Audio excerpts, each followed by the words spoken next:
ಲೀಸ್ಗೆ ಒಂದು ಮನೆ ಬೇಕು ಅಂತ ನೋ ಬ್ರೋಕರೇಜ್ ಆಪ್ ಸರ್ಚ್ ಮಾಡಿದ್ರೆ ಇನ್ಯಾರೋ ಕಾಲ್ ಮಾಡ್ಬಿಟ್ಟು ಬನ್ನಿ ಮನೆ ತೋರಿಸ್ತೀವಿ ಅನ್ನೋದಂತೆ, ಕರ್ಕೊಂಡೋಗಿ ತೋರಿಸೋದಂತೆ. ಅದು ನಿಮ್ಗೆ ಓಕೆ ಆದ್ರೆ ನಿಮ್ಮ ಹತ್ರ ಲೀಸ್ಗೆ ಅಂತ ದುಡ್ಡು ಇಸ್ಕೊಂಡು ಮನೆ ಓನರ್ಗೆ ಬಾಡಿಗೆಗೆ ಅಂತ 11 ತಿಂಗಳು ಅಡ್ವಾನ್ಸ್ ಕೊಟ್ಟು ಉಳಿದಿರೋ ದುಡ್ಡನ್ನ ನುಂಗಿ ನೀರು ಕುಡಿದು ಹುಡುಕೊಂಡು ಬಂದ್ರೆ ಆಫೀಸ್ ಖಾಲಿ ಮಾಡ್ಕೊಂಡು ನಾಪತ್ತೆ ಆಗೋದಂತೆ. ದುಡ್ಡು ಕಳ್ಕೊಂಡಿರೋ ಜನ ಬಂದು ಪೊಲೀಸ್ ಸ್ಟೇಷನ್ ಮುಂದೆ ಬಾಯ್ ಬಡ್ಕೊಳ್ಳೋದಂತೆ. ಡಿಸೈನ್ ಆಗಿ ಮೋಸ ಮಾಡ್ತಾರಲ್ರಿ. ಒಂದು ಬೋರ್ ಆದ್ರೆ ಏನೋ ಅಂತಾರ. ನಮ್ಮಲ್ಲಿ ಮೋಸ ಹೋಗೋ ಬಕ್ರಗಳಿಗೂ ಬರ ಇಲ್ಲ ಕೊಡಿ. ಚೀಟಿ ಕಟ್ಟೋದಂತೆ, ಲಕ್ಕಿ ಡಿಪ್ ಅಂತೆ, ಮಂತ್ಲಿ ಸ್ಕೀಮ್ ಅಂತೆ, ಕ್ರಿಪ್ಟೋ ಅಂತೆ, ತಿಂಗಳಿಗೆ 10% ರಿಟರ್ನ್ ಕೊಡೋದಂತೆ, ಚೈನ್ ಲಿಂಕ್ ಅಂತೆ, ಜನ ಸೇರಿಸೋದಂತೆ, ಕಮಿಷನ್ ಕೊಡ್ತಾರಂತೆ. ಎಷ್ಟು ವೆರೈಟಿ ಮೋಸ. ಏನು ಮಾಡಿದ್ರು ಎಷ್ಟು ಮಾಡಿದ್ರು ನಮ್ಮ ಜನಗಳಿಗೆ ಬೇಜಾರಾಗಲ್ಲ, ಬೋರು ಆಗಲ್ಲ.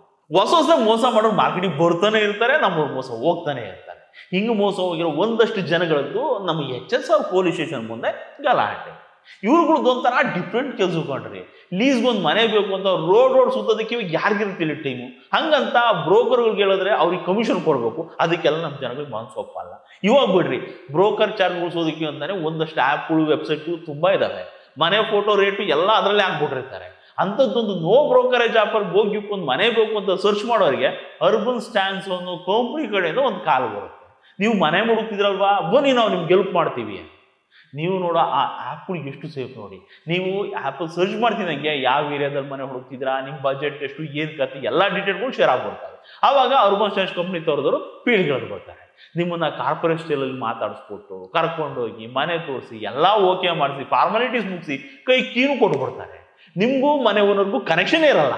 ನೀವು ದುಡ್ಡು ಕೊಡೋದು, ಅಗ್ರಿಮೆಂಟ್ ಮಾಡ್ಕೊಳ್ಳೋದು ಎಲ್ಲ ಈ ಕಂಪ್ನಿ ಜೊತೆನೆ. ಇದೇ ಸ್ಕೀಮು, ಇಲ್ಲೇ ಆಟ.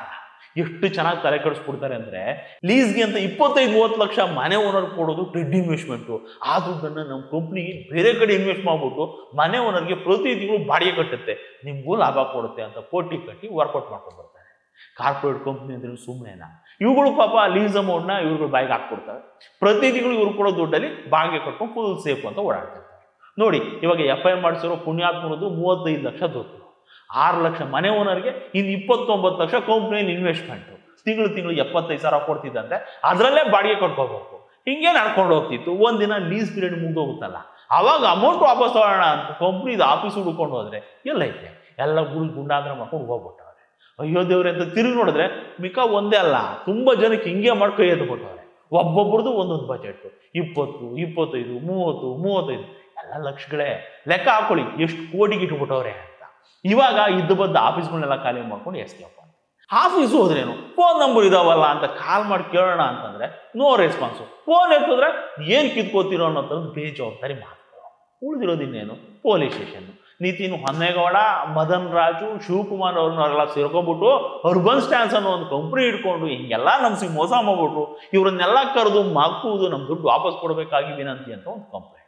ಪೊಲೀಸರು ತಾನೇ ಏನು ಮಾಡ್ತಾರೆ ಪಾಪ. ಆ ಪಾಪಿಗಳನ್ನ ಕರೆದು ಮುಂದೆ ನಿಲ್ಲಿಸೋದು. ಯಾಕೆ ಹೆಂಗೆ ಮಾಡ್ತೀರಾ, ನಮ್ಮ ದುಡ್ಡು ನಮ್ಗೆ ವಾಪಸ್ ಕೊಟ್ಬಿಡಿ ಅಂದರೆ, ನಂದು ಮದುವೆ ಇತ್ತು, 3 ತಿಂಗಳು ಊರಲ್ಲಿರಲಿಲ್ಲ, ಇವಾಗ ಎಲ್ಲ ಸರಿ ಮಾಡ್ತೀನಿ, ನಿಮ್ಮ ದುಡ್ಡು ವಾಪಸ್ ಕೊಟ್ಬಿಡ್ತೀನಿ ಅಂತ ತಿಪ್ಪೆ ಸಾಕಿದ್ರೆ, ಮೋಸ ಮಾಡಲ್ವಂತ ಬುಡಿ ವಾಪಸ್ ಕೊಟ್ಬಿಡ್ತಾರಂತೆ ನಮ್ಮ ದುಡ್ಡನ್ನ ಅಂತ ನಮ್ಮ ಸಂತ್ರಸ್ತರ ಸಮುದಾಯ ಮನೆಗೆ ಹೊರಟಾಯ್ತು ಅಷ್ಟೇ.